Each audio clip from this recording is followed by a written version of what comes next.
Welcome to the Culture of Healthcare, Privacy, Confidentiality, and Security. This is Lecture D. The component, The Culture of Healthcare, addresses job expectations in healthcare settings. It discusses how care is organized within a practice setting, privacy laws, and professional and ethical issues encountered in the workplace. The objectives for privacy, confidentiality, and security are to define and discern the differences between privacy, confidentiality, and security. Discuss the major methods for protecting privacy and confidentiality, including through the use of information technology. Describe and apply privacy, confidentiality, and security under the tenets of HIPAA privacy rule. Describe and apply privacy, confidentiality, and security under the tenets of the HIPAA privacy rule. This lecture will discuss the Health Insurance Portability and Accountability Act, HIPAA, security rule. There is a very readable overview of the HIPAA security rule on the Centers for Medicare and Medicaid Services, or CMS, website called Security 101 for Covered Entities. And there are a number of other documents that go into more detail on the specifics. Another document provides guidance on security related to remote devices, such as handhelds and laptops. The terminology of the HIPAA security rule is aligned with the privacy rule, so that presumably one could identify areas of the security rule that map back to the privacy rule. The HIPAA security rule aims to minimize specificity and to be what is called technology neutral, to allow scalability, flexibility, and the ability to adapt to changes in technology.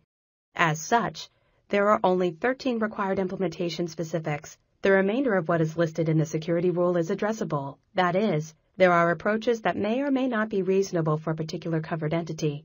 As with the HIPAA privacy rule, there are some modifications under Health Information Technology for Economic and Clinical Health Act, HITECH legislation, for the security rule as well.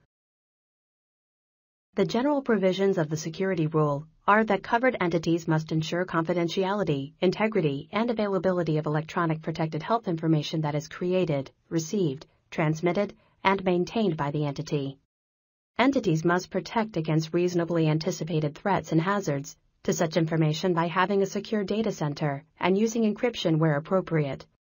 There must be protections against reasonably anticipated uses or disclosures that are not permitted or that are required by the privacy rule.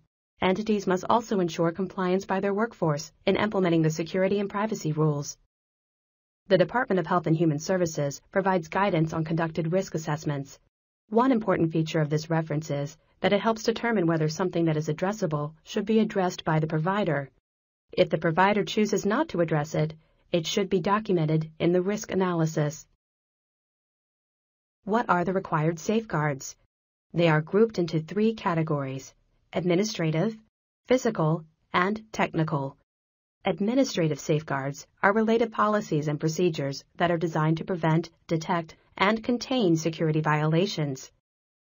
Physical safeguards include protecting facilities, equipment, and media where medical information is stored.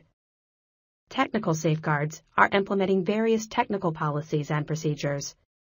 The following slide shows some features from each category, though these are not exhaustive. The overview article referenced earlier further enumerates all of these safeguards, as do many other sources of information. This slide shows the first part of the list of administrative safeguards from the Security 101 document. Perhaps the most important of the required standards is a security management process that includes an analysis of risk, how risk is managed, and any sanction policy. There also needs to be procedures for addressing security violations, as well as an overall information system activity review. Additionally, there must be assigned security responsibility in the form of a chief security officer. The security for the rest of the workforce is addressable, as are aspects of information access management, with the exception of the requirement that healthcare clearinghouse functions must be isolated for analysis with regard to security issues.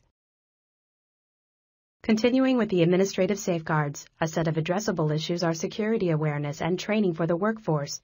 These are things like security reminders, protection from malicious software such as viruses and spyware, login monitoring, and password management. All of these must be addressed. There needs to be a process in place for security incident procedures.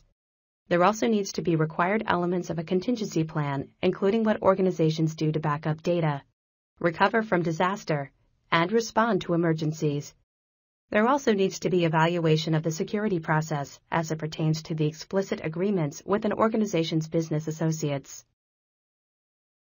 The second category of safeguards is physical safeguards. Access to the facility is addressable, so the facility must have a security plan with contingency operations, maintenance records, and other controls. There are requirements for workstation use, physical security of the workstation, and dealing with devices and media. There are explicit regulations for how media containing protected health information is disposed of or reused. There are also addressable issues on accountability for media and its backup and storage. The third and final category is technical safeguards. This includes issues like access control. The specifications require that every user of a system with protected health information is required to have a unique, personal user identification. And there needs to be emergency access to information when appropriate. One addressable specification is automatic log-off. Institutions must decide how quickly they want automatic log-off, and operational settings, different groups have different ideas on the length of time before automatic log-off should occur. Encryption and decryption are listed as addressable specifications, probably because the developers of the HIPAA security regulations realized that the technology would be changing, and that people within organizations would be able to make the best decisions on specific encryption and decryption needs. Audit controls are required under the technical safeguards, while integrity mechanisms that authenticate protected health information are addressable. Authentication of the individual and/or their institution is a required specification. Transmission security is addressable. There are other regulations in the HIPAA security rule, some of which have been strengthened in the revision of HIPAA under the high-tech legislation. Business associates, even in the original rule, are required to implement safeguards to protect a covered entity's protected health information. Likewise, business associates must ensure that organizations' agents and subcontractors meet the same standards and report back to the covered entity any security incident. Business associates are also subject to the breach notification rules when the number of patients exceed 500, in terms of reporting to the local media and to the Health and Human Services Office for Civil Rights. There are also regulations regarding the documentation of entity security practices and procedures that must be maintained for 6 years. The documentation must be made available to those responsible for implementing security, and it must be reviewed and updated periodically. The meaningful use criteria of the High-Tech Act also specifies various government encryption standards discussed in a previous lecture, such as Advanced Encryption Standard, AES, the Standard for Encryption and Decryption, Transport Layer Security, TLS, and Internet Protocol Security, IPsec, which cover how information moves across networks, and the latest secure hash algorithms, SHA-2, which verifies that information is transmitted intact from one point to another. In bringing this discussion of privacy and confidentiality and security together, what can be concluded? Clearly, the ongoing breaches of data are getting worse, so serious attention needs to be paid to privacy and security issues. They are not to be taken lightly. However, it is also probable that complete security of all health information is impossible. Too many people access information, too many of the applications are not as robust as they could be, and, as discussed in a previous lecture, security is a trade-off with ease of use. As such, there needs to be a happy medium where the desired level of security can be attained with the benefits of health information technology, such as error prevention and improved quality. Another question that comes up is, will the theoretical and some real concerns about privacy and security be tempered somewhat when society sees more of the benefits of health information technology? A final question might be, would other societal changes lessen the impact of the problem? Changes, for example, in the legal system in terms of discrimination being more rigorously prosecuted in the healthcare finance system, and in the insurance system to prevent loss of health insurance, particularly when switching jobs. This concludes Lecture D of Privacy and Security.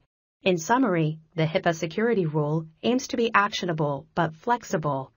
Its rules are either required or addressable and fall into 3 categories: administrative, physical, and technical.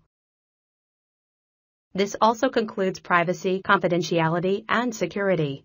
In summary, the major aspects of privacy, confidentiality, and security of health information were reviewed, and the HIPAA privacy and security rules were explored. Privacy is the right to keep information to oneself, whereas confidentiality is the right to keep information about oneself from being disclosed to others.